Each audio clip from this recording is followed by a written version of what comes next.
ভূমিকম্পের কম্পন অনুভব করার অভিজ্ঞতা বাংলাদেশে আমাদের আগেও হয়েছে। তবে গত শুক্রবারের যে ভূমিকম্পের কম্পন আমরা অনুভব করলাম, তা যেন আমাদেরকে জানিয়ে দিল ভূমিকম্প আমাদের কতটা কাছে চলে এসেছে। ভূমিকম্পের কথা উঠলেই আমাদের এখানে সবচেয়ে বেশি যেই প্রসঙ্গটা আসে সেটি হলো যে এখানকার বাড়ির কথা, এখানকার ভবনগুলোর কথা। সেই ভবনগুলো আসলে কেমন হওয়া উচিত বা এই সময়ে কেমন আছে, এসব বিষয় নিয়ে আজকে আমাদের সঙ্গে আলোচনায় যোগ দেবেন ডক্টর নন্দন মুখার্জি। তিনি ইউকের ডান্ডি বিশ্ববিদ্যালয়ের অ্যাসোসিয়েট প্রফেসর এবং একই বিশ্ববিদ্যালয়ের বিংস ইনস্টিটিউট ফর সাস্টেনেবিলিটির ডিরেক্টর। তার সঙ্গে আমরা কথা বলবো। স্বাগত জানাচ্ছি আপনাকে, নন্দন মুখার্জি। কেমন আছেন? আমি তো ভালো আছি সুদীপ্ত ভাই, আপনাকে অনেক ধন্যবাদ আমাকে আপনাদের অনুষ্ঠানে কিছু বলবার সুযোগ দেবার জন্য। আপনাকে অনেক ধন্যবাদ আমাদেরকে সময় দেওয়ার জন্য। ডক্টর নন্দন, আমরা যদি প্রথমে আপনার কাছে জানতে চাই, আপনি যেহেতু দীর্ঘদিন এই একই বিষয়ে আসলে গবেষণা করেছেন, আবারও নানা বিষয়ে আপনার গবেষণা আছে, বাংলাদেশকে আপনি খুব ভালোভাবে দেখেছেন, বাংলার মাটিকে আপনি চেনেন, বাংলার নদীকে আপনি চেনেন। আমরা যেই ধরনের বাড়ি আসলে এখানে তৈরি করেছি, গড়ে তুলেছি বছরের পর বছর, এই মাটি, এই আবহাওয়া অনুযায়ী আপনার কি মনে হয় বা আপনি কি দেখলেন যে এই বাড়িগুলো আসলে কেমন, বা যদি সেরকম হয়ে না থাকে কেমন হওয়া উচিত ছিল? আমরা এখন যে ভূমিকম্পটা দেখতে পাচ্ছি, যার সূত্র হচ্ছে মধুপুর ফল্টে, এই মধুপুর ফল্টে বিশেষজ্ঞরা বলছেন যে এখানে মাত্র শুরু হচ্ছে, এখানে আরো অনেক বেশি আর্থকোয়েকের এনার্জি সঞ্চিত আছে, যেটা বার্স্ট করলে অনেক ক্ষয়ক্ষতি হবে। ক্ষয়ক্ষতিটা কেন হবে? দুইটা কারণ। প্রথম কারণ হচ্ছে, আমি প্রথমেই বলেছি, আমরা হচ্ছে বদ্বীপ, পলল ভূমি, আমাদের মাটি হচ্ছে নরম। তাই যখন এই ধরনের আর্থকোয়েক বা এই ধরনের এনার্জি রিলিজ হয়, তখন না মাটি লিকুইডের মতন বিহেভ করে, পানির মতন, তরলের মতন বিহেভ করে, কারণ মাটিটা নরম। এখানে যদি পাথর থাকতো, এখানে যদি আরো অন্যান্য গ্রানাইট বা অন্যান্য এরকম ম্যাটেরিয়াল থাকতো, তাইলে হয়তো এত ক্ষতিগ্রস্ত হতো না। তাই যেটা হবে সেটা হচ্ছে, যে কোনো আর্থকোয়েক হলে আমাদের এই নরম মাটির কারণে শকওয়েভটা খুব তাড়াতাড়ি অনেক বেশি পরিমাণে ছড়িয়ে পড়বে। আমরা যে কোনো শককে প্রতিরোধ করবার জন্য আমাদের ডিজাইন গুলো করি। অর্থাৎ শক আসবে, আমি এটা একদম প্রতিরোধ করে আমি খুব শক্তভাবে আমি দাঁড়ায় থাকবো। আরেকটা উপায়, এই এই পদ্ধতিটা ঠিক না। আরেকটা উপায় হচ্ছে, শক আসবে, আমি শকটাকে সহ্য করব, সহ্য করে আমি আবার আবার আগের অবস্থায় ফিরে যাব। যেমন আমি যদি একদম বাংলা একটা তাল গাছের উদাহরণ দিই। একটা তাল গাছ চিকন, মাটির মধ্যে তার শেকড় গুলো গেড়ে আছে।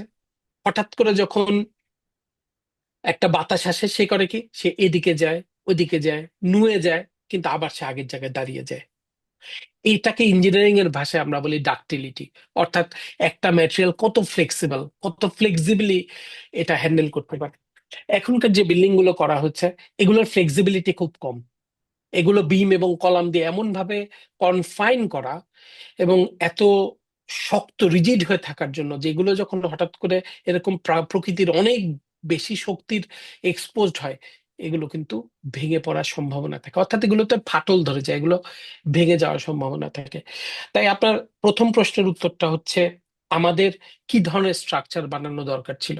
আমাদের আসলে ফ্লেক্সিবল স্ট্রাকচার বানানোর দরকার ছিল। ফ্লেক্সিবল মানে অন্তত আমাদের ফাউন্ডেশন গুলো, যেমন জাপানে এখন যে আর্থকোয়েক প্রুফ বিল্ডিং গুলো বানানো হচ্ছে, এখানে ফাউন্ডেশন গুলোতে আপনারা দেখবেন এগুলো কিন্তু রোলারের উপর, অর্থাৎ এগুলো মুভ করতে পারে। অর্থাৎ একটা শক আসলে এটা কিছু অংশ মুভ করতে পারে। এক ধরনের টেকনোলজি নিয়ে কাজ হচ্ছে সারা পৃথিবীতে। এটাকে বলে কনফাইন্ড মেসনরি স্ট্রাকচার, অর্থাৎ ব্রিক দিয়ে বানানো স্ট্রাকচার, কিন্তু এগুলোতে বেশ কিছু টাই বিম এবং টাই কলামের সংখ্যা অনেক বেশি, যেখানে বিল্ডিংটাকে আম, অনেক বেশি গ্রিডে ভাগ করে ফেলা যায়। আমি যদি আবার প্রকৃতি থেকে আপনাকে উদাহরণ দিই, যেমন ধরেন মৌমাছির চাক, যেমন ধরেন আমাদের মাকড়সার জাল। মাকড়সার জালে কি হয়, অনেক ছোট ছোট ছোট ছোট গ্রিড থাকে। ফলে দেখা যাচ্ছে হঠাৎ করে একটা বাতাস আসলো, একটা গ্রিড দুইটা গ্রিড ছিঁড়ে পড়লো, কিন্তু দেখা যাচ্ছে পুরো স্ট্রাকচারটা, লোডটা ট্রান্সফার করে ঠিক টিকে আছে। মৌমাছির চাকও এরকম। অর্থাৎ হেক্সাগোনাল স্ট্রাকচার খুব তাড়াতাড়ি লোডটাকে ট্রান্সফার করে দিতে পারে, একটা অংশ ফেল করলে আরেকটা অংশ টিকে থাকে। আমাদের বিল্ডিং এর মতন একটা অংশ ফেল করলে পুরো বিল্ডিংটা ধসে পড়ছে, এরকম না। তাই আমাদেরকে এই গ্রিড টাইপের, এই যে প্রকৃতি থেকে শিক্ষা নিয়ে, হ্যাঁ, এই যে মাকড়সার জাল বা আমাদের মৌমাছির চাক, অথবা আমরা যদি উইপোকার ডিবির কথা দেখি, ওখানে দেখা যাচ্ছে কি অনেক বেশি পোরাস থাকে। হুম। ওই যে আবার সেরকম অনেক বেশি ফুটা ফুটা থাকে। ফলে হয় কি একটা অংশ ফেল করলে পুরো অংশটা কিন্তু টিকে থাকে, পুরো স্ট্রাকচারটা ফেল করে না, লোডটাকে এফিসিয়েন্টলি ট্রান্সফার করে নিতে পারে। আবার নেচারে আবার অন্যান্য স্ট্রাকচারের উদাহরণ আছে, যেমন শামুক। শামুকের যেটা হয় সেটা হচ্ছে এটা একটা ডোমের মতন কাজ করে, ওদের বডিটা একটা ডোমের মতন আস্তে ট্যাপার্ড হয়ে যাচ্ছে সামনের দিকে।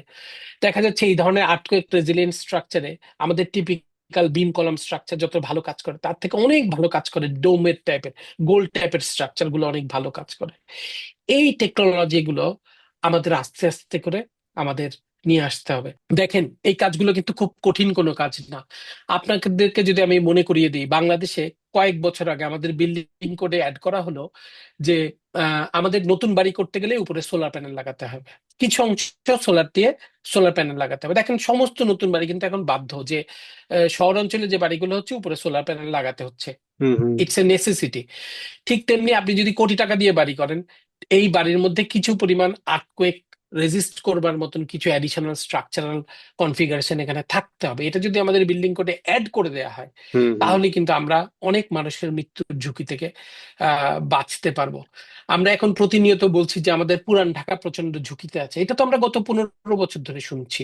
কিন্তু পুরান ঢাকার জন্য আমরা কি করেছি, কি করতে পারি? পুরান ঢাকাকে আম, এখানে যেন মেজর স্ট্রাকচারাল কলাপসে মেজর ফ্যাটালিটিস না হয় কি করতে পারি, এবং রেগুলেশনস কিভাবে হেল্প করতে পারে সে ব্যাপারে আমাদেরকে এখন সচেষ্ট হতে হবে। আপনি তো শুধু পরামর্শই দিচ্ছেন না, আপনি এই ধরনের বাড়ি নির্মাণের যে উপকরণ, যদি আমরা বলি ইট, এবং এই ধরনের বাড়ি নির্মাণ করে আপনি দেখিয়েছেনও। ঢাকার ভেতরেই আপনি এরকম একটি বাড়িও করেছেন, এবং যেই বাড়িটির একটা ভিডিও স্টোরি আমরা চর্চা করেছিল, এবং সেই বাড়ির সম্পর্কে মানুষের যে আগ্রহ এবং তাদের যে জানার ইচ্ছা, এই ইট কোথায় পাবো, এখনও আমাদেরকে মেসেজ পেতে হয় যে আমরা এই ইট কোথায় পাবো বা এই বাড়ি আমরা কিভাবে পাবো, আমরা ডক্টর মুখার্জিকে কিভাবে আমরা রিচ করব। এই ব্যাপারটা যদি বলতেন যে আপনার বাড়িটা এবং আপনার এই ইটটা কিভাবে আসলে ভূমিকম্প সহনশীল। অনেক ধন্যবাদ, আবারও আপনাদেরকে ধন্যবাদ দিয়ে ধন্যবাদ জানাতে হয়, কারণ আপনাদের কারণে আমাদের এই ম্যাসিভ সোশ্যাল মিডিয়া আউটরিচ হয়েছে। আপনার কাছে যেমন প্রচুর মেসেজ আসছে, আমার কাছে 1,000-এর উপরে ইমেল এসছে, আমাকে কয়েক হাজার মানুষ ফেসবুকে টেক্সট করেছেন, ইউটিউবে টেক্সট করেছেন যে কিভাবে করে ইট পাওয়া যাবে। আমি ইটটা সম্বন্ধে একটু ব্যাখ্যা দিই। আবারও আপনাকে পুরোনো একটা কনসেপ্টে যেটা আমি ইন্ট্রোডিউস করলাম সেটা হচ্ছে আমরা ডাক্টিলিটির কথা বলি, অর্থাৎ একটা ম্যাটেরিয়াল কতটা ফ্লেক্সিবল।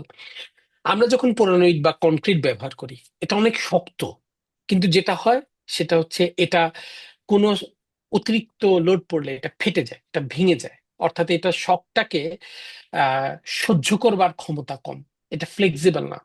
কিন্তু আপনি যদি মাটির দিকে তাকান, মাটি কিন্তু স্পঞ্জের মতন, মাটির শক সহ্য করবার ক্ষমতা অনেক বেশি। এই জন্য আমাদের যে ইট এটা পুরানো না, এটার মধ্যে প্রথম কথা এটা শক অ্যাবজর্ব করবার ক্ষমতা অনেক বেশি, একই সাথে এটা অনেক বেশি শক্তিশালী। আপনার মনে আছে কিনা আমরা দেখিয়েছিলাম বুয়েটের টেস্ট রেজাল্ট থেকে যে এটা পাথর থেকে 3 গুণ বেশি হুম শক্তিশালী। হুম।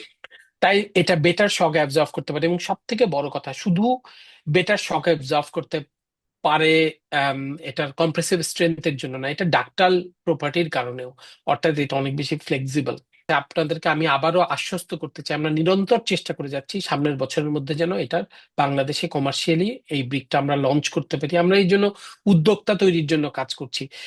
দেখেন আমরা দেখেছি অনেক বড় বড় কর্পোরেট এক একটা বড় বড় ইনস্টিটিউশন করে অনেক টাকার মালিক হয়েছে।